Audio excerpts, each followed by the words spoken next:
Hello, everyone. Welcome to Story-Driven Strategies. This is part one of a two-part production with Work Hard Pittsburgh. And part of what we're trying to do to sort of help the community with how do we find the next, income stream, the next step forward in the wake of the pandemic and things changing. And we're going to try to get down to basics a little bit. But our basics are going to have the realities of today sprinkled in. So this first session is message and marketing. That's me, my lovely face, Scot MacTaggart.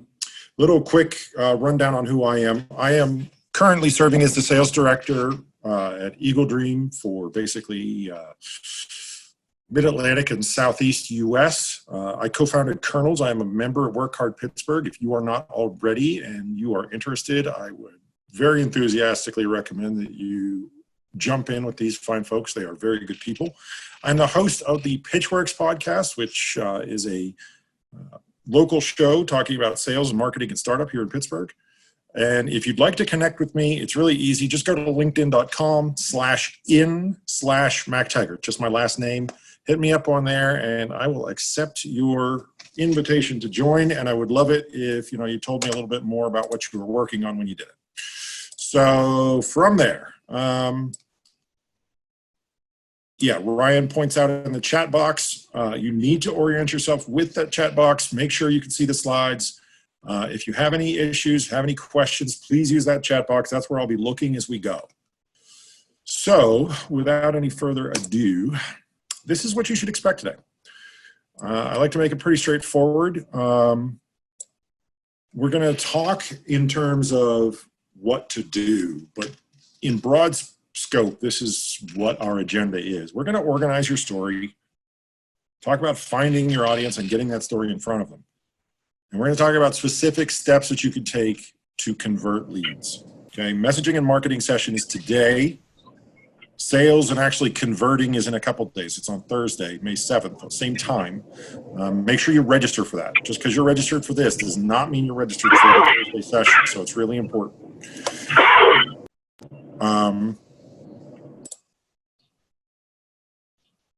Retelling the basics, tailoring the story to the customer, and specific steps to actually close sales are what's coming up on Thursday. I think it's important to remember that a lot of you have already done this, but you did it before we were in the current COVID mode. We were not talking about lockdowns and, failure to be able to access showrooms and people not being able to congregate, call centers being shut down, those kinds of things. So COVID-19 is changing a lot of the stories. It is changing a lot of the way we do the work of business development, of bringing in new customers, of making people pay attention to what we're working on. So real quick, and I mean no disrespect to anyone's intelligence, let's define marketing very quickly.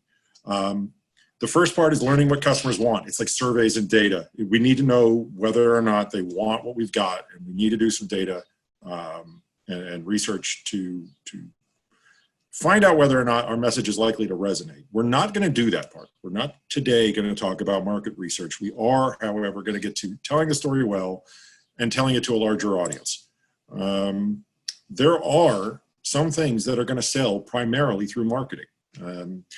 If you think in terms of someone showing you a TV commercial when you're watching let's say a football game, and then you jump directly to their website, you click, you order, you don't actually talk to a person, you don't need it customized, you take a standardized product. Some things that works. And there's no sales rep or order taker. There are humans involved. You just don't necessarily get to develop a relationship with them. You don't get to hear from them directly. And there are a great many things that require a one-on-one step. You can't, buy a suit. You can't plan a wedding. You can't do a lot of different things without talking to a person that basically can give you feedback and tailor your experience. But even still, very few of those can be done with no marketing effort, because frankly, it just begins with how do people even know to call on you to ask you for your expertise? So today is message and marketing, and we have to start by organizing. And organizing your story sounds simple, but for a lot of people, it's really easy to jam too much into the story. It's easy to have people get carried away thinking that telling every detail and making it really about them. If I'm the sales rep and you show up in my showroom and I just start covering you in data, just dumping things out of a bucket on your head, you probably will tune out. You don't have that kind of attention span, and you don't hear things that benefit you. You're really hearing things that benefit me as the person that's trying to sell you something. And that's why we have to start by organizing the story we're telling. So before we make anything, we start with a grocery list, right? All right, so here's our grocery list.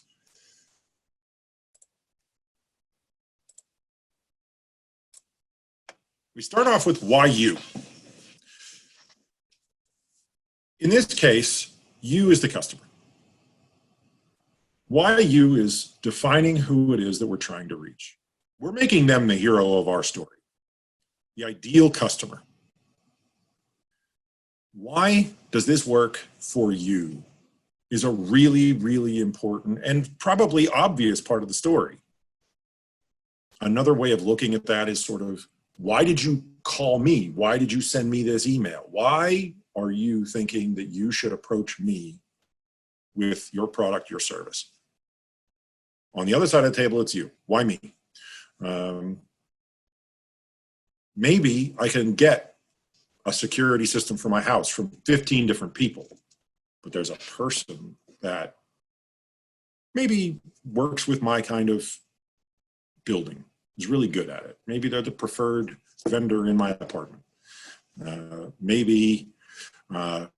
Let's say, I don't know if I'm old enough yet to need large print, but let's say that I were.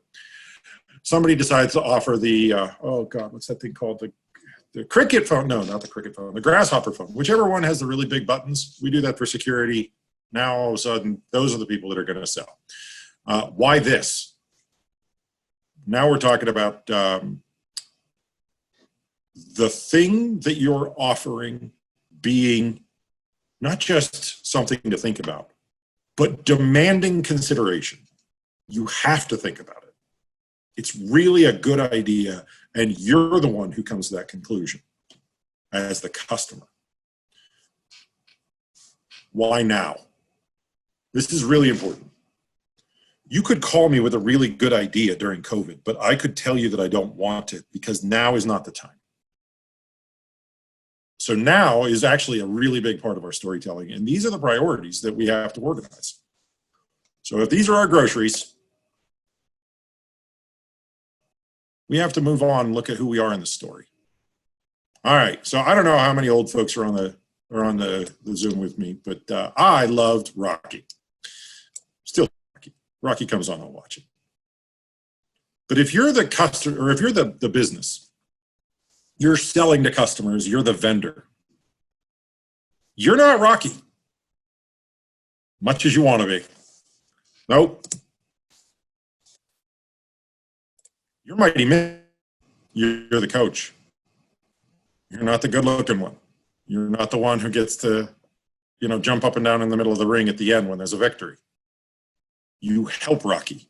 Your job is to assist.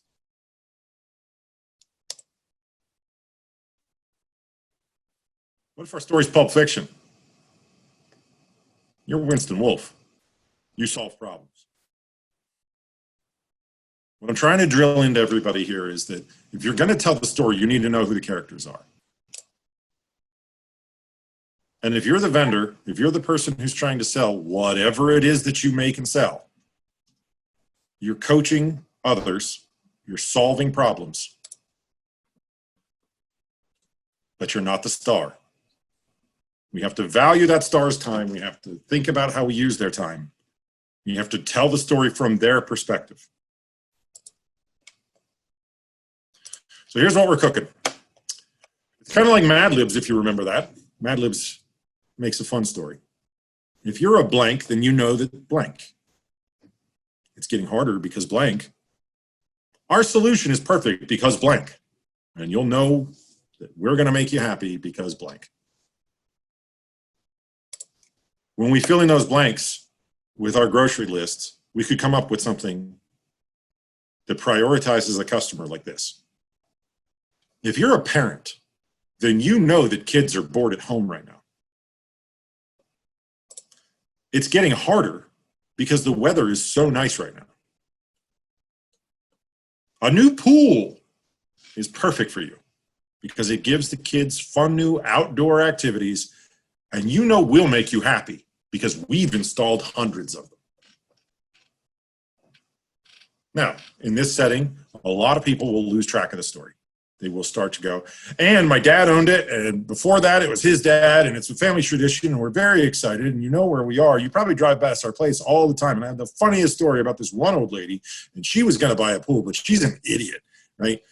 These things are distractions and not really relevant to the person who has a pain that we're trying to fix. And that's the business we're in. We're fixing a problem.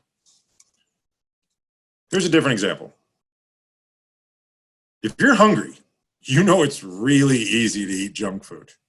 I'm here to testify right now, by the way. I have a little box of it right here behind me with some kettle corn and some, I don't know. Ryan's going to give me a hard time because there's no Oreos in that box, but that's another story for another day. Anyway, second paragraph, it's getting harder because we're all stuck at home watching pizza ads, plus the gym is closed. The gymnasium is not going to let me work off that junk food. Salad Warehouse, which is a business I legitimately just invented for the purposes of today's show, is perfect because it's as convenient as pizza, and you know that we'll make you happy because our foods are delicious but still good for you. Now, you do not have to play Mad Libs, but I do want you to be very, very hard on yourself about what the priorities are. Why do you say a thing? Why is it in your initial pitch? And it needs to be because you're Winston Wolfe, you're the Mighty Mick, you're helping our hero. I am going to be super disappointed if you actually use that script in real life. Use your own. But when you do, stick to why you, why me, why this solution, and why now. I'm going to double underline that last one. I cannot stress that enough during the time of lockdowns and COVID and financial, concerns and layoff concerns and all the things that people have. A lot of your message needs to be, why is this an important thing right this minute? All right, so now we've got the basics of our story. We've prioritized the details that the hero needs to take on the hero's journey to go become whatever it is that they're going to be someday. But we need to get it into the hero's hands. Like, we actually have to get it to them so that they know that we're here to fix their problem. So let's spread the word with some distribution of that message. Once again, we've got a grocery list. We need to know who we're trying to reach. Are they rich? Are they young? What do they like to do? What are their personal values? I know that you've probably heard this 8 million times right now, but your 35 and under crowd is very much going to be interested in that question. I was on a seminar just yesterday with a group called the Circle of Entrepreneurs, and they made a very interesting point that there's a monolithic behavior with millennials that if there is child labor in the supply chain, they just flat out will not buy from you, which is one of the reasons why so many chocolate companies are suffering, because they can't get that out of their supply chain. What do they want to be? These are important questions, knowing who we're trying to reach. Another question word comes up with, where are they? Are they on TV? Are they on, YouTube? Do they hang out on Instagram, Facebook, newspapers, blogs? Would they be the person who goes to the mailbox and actually collects the postcards that come? How do we differentiate from the other people they see in those places? Is our competition old? Are they brand new? Are they better products? Are they cheaper products? Do they work with certain systems? Are they approved for use in Pennsylvania? What are their answers? What does that competition have to say in response to these questions. This grocery list helps us to figure out where we want to put our messages. Apparently that slide appears twice, just to keep you on your toes. So again, we've got a little Mad Lib going on, but this is not to go outside. This is to stay inside. This is you talking amongst yourselves within your company. And you say, okay, our buyers are blank and also blank. And what they want to be are these other things. Where they're trying to go, what they want, what they're hoping to accomplish with whatever it is that they're purchasing or reviewing and evaluating. From looking at some data source, we think that we can find a lot of them in these places, wherever they might be. And then we need to try spreading the word in those places, making sure that we stress certain aspects of our message from the first module of this deck. So I came up with this. Our buyers are parents and homeowners. I was trying to base this on the put in a pool pitch from the first section. So if our buyers are parents and homeowners and they want to be good parents, but also be careful with money, we need to look at our existing customers, find a lot of them on Facebook and local parenting blogs. That's where our existing customers seem to be. That's where they seem to shout us out. And maybe send them some direct mail postcards, because it's likely that that's where we can get them. They actually get their own mail. They'll go out to the mailbox, they'll get it. And if they are in any kind of a mode where they can make a purchase, we want to reach them, because right now the stakes are very high for us in the pool business, right? It's harder than ever to find somebody who's willing to buy a pool. So we have to be really good about it. We'll try spreading the word in those places. And we're going to stress how we're different than the other people, the other competitors that we find around Pittsburgh. So we say, like, okay, we have great testimonials. That's a great differentiator. Let's make sure that that's prominently featured in our messaging. Let's also talk about how quick our installs are, because again, when we look at our existing customers, they always tell us how much faster we plan our installs than the other people they were looking at. And it seems to be a big reason that they buy. One more example. Our buyers are professional women and they enjoy travel.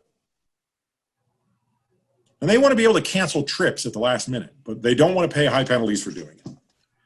Okay?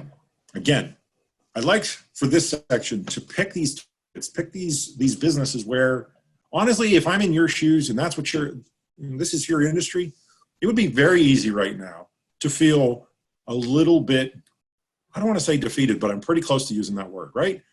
You know, the idea of like, well, no one's traveling seems like an easy one to adopt, but it's the business you're in. And without knowing when all of this ends and whatnot, I would honestly ask you to turn more towards focus, turn more towards how do you find the people that you're looking for? From looking at discussion boards, which is our data source in this example, we think we can find a lot of these people on Instagram, LinkedIn, and travel blogs, right? This will, again, be informed by your personal experience every bit as much as what data you can grab elsewhere. We will try spreading the word in those places, making sure to stress how we're different. Make easy changes and low fees to do so.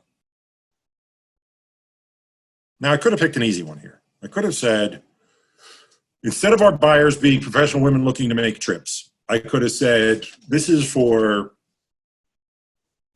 people who love cookies. Everyone loves cookies. That's not a hard one. Cookies are a low enough cost that the cookie people don't feel that they're going to go out of business anytime soon. But I don't think there's a lot of cookie people on the call today.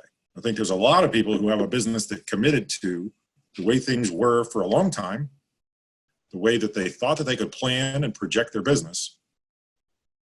And what I'm ultimately trying to focus you on is, how do you get laser focused in targeting so that you're not wasting time and effort when you have insufficient amounts of both? And let's be honest, money's in that pile too. All right, so here's a few tips. I want to take you back to the first module and say, we are trying to get them where they want to go. This is a matching exercise. It is not a persuasion exercise. We're not trying to convince people that they want a pool. We're trying to find people that need a pool. I'm not trying to convince people to do travel. I'm trying to find people that like travel. If what you're trying to do is open up the phone book and convince some stranger that their life will be better by buying your crap, you're never, ever going to get to a paycheck fast enough. It's not going to happen. This is a matching exercise. That means don't point out pain unless it actually exists. And again, laser focus. Tell them how they benefit. See if it's a match. That's it. And yes, I can confirm, I went to Law and Order University. I watched all the seasons, including Miss Farina ones, which were horrible. It is 100% legal to ask your customers what they want. You could just ask them. Just be like, what would you buy? What do you want to buy right now? That's how a lot of these people ended up making masks, making disinfectants, making different kinds of products. They just asked them, what do you want to buy? You need to take your business very seriously. Now, I know that goes without saying for a lot of people, but for other people, it means you have to embrace the data portion of this. You have to embrace the structure part of this. You have to really steer into the skid and knuckle down in a way that maybe feels a little weird. Again, you will have a much harder time finding the targets today than you did 3 months ago. So your targeting and the way that you get in and get out, get your message to them and then move on to the next people will be very, very important. Today is about time management. And that leads us in the last point. You need to get to the point very quickly. Time kills all. Tell them exactly how they benefit and tell them why it's important for all those 4 points from before. Why me? Why you? Why this? Why now?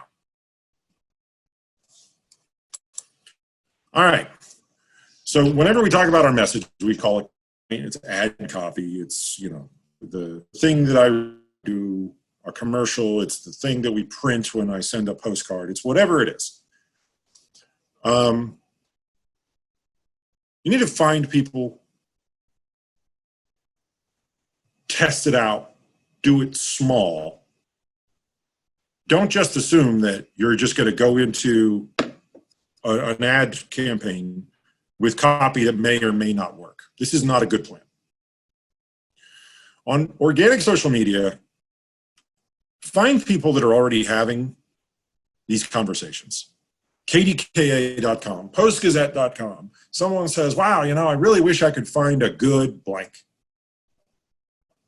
That's easy to do. And just say, hey, as someone who's looking, would it be interesting to you to know that we have great testimonials? Can I direct you to our website? Tell me what you think. We're just changing our message and we don't know what's going on with COVID. Scroll the news sites, search with Google, search with Google Alerts if you can. Try just striking up conversations. Try out your new copy with a small audience first. Move on to paid ads. Don't spend a lot of money. Again, try it with a smaller amount, $10, $20. That's how I like to test copy, test my story that I'm trying to tell. So these tutorials are ubiquitous, and if they're not free, they're always pretty close to free in places that you can actually trust. There are a lot of different places where for, just reading it instead of consuming it as video, or for paying $5, you can consume it as video or podcast. You can learn how to use an ad platform, put $10 into an ad and just see whether or not people like the story and whether or not they click through on it. The targeting tools are going to be different. Like Twitter, for example, because you can try it with people who follow a specific account. I like that. I like on Facebook, I like being able to pick a number of miles from the city center. There's a lot of different ways that you can target. Put a few bucks in, try your story, see how people respond to it. And then after it feels like you've got something pretty good cooking, Now you want to reach out to the people that run blogs, news sites, special interest sites. Anything like that is a good place. Now that you know that your story is going to hit pretty well, see whether or not it's cool enough that they want to help you distribute it.